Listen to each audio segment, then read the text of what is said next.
ফেব্রুয়ারিতে জাতীয় নির্বাচন নিয়ে কোনো শঙ্কা নেই বলে মনে করে বিএনপি। রবিবার প্রধান নির্বাচন কমিশনারের সাথে দেখা করার পর এমনটা জানান দলটির স্থায়ী কমিটির সদস্য নজরুল ইসলাম খান।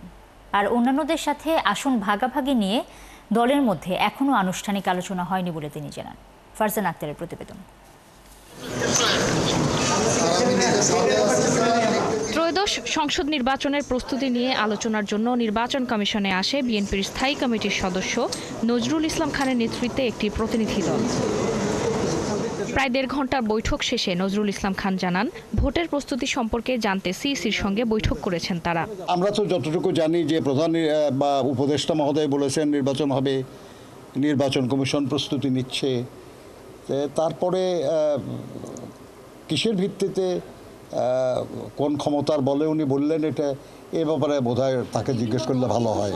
নির্বাচন কমিশন থেকে যেটা বলা হলো যে নির্বাচনের সময়ে যদি প্রয়োজন হয় তারা আরও বেশি সংখ্যক সেনা সদস্য মোতায়েনের ব্যাপারে তারা অনুরোধ করবেন। আমরা যতটুকু তাদের সঙ্গে আলোচনায় বুঝেছি যে তাদের নির্বাচনী প্রস্তুতি সেটা যেভাবে তাদের নেওয়া দরকার তারা যথাযথভাবে প্রস্তুতি নিচ্ছেন। সিইসির সাথে আলোচনা হয়েছে প্রবাসী ভোট, সীমানা নির্ধারণ ও আচরণ বিধিমালা নিয়েও।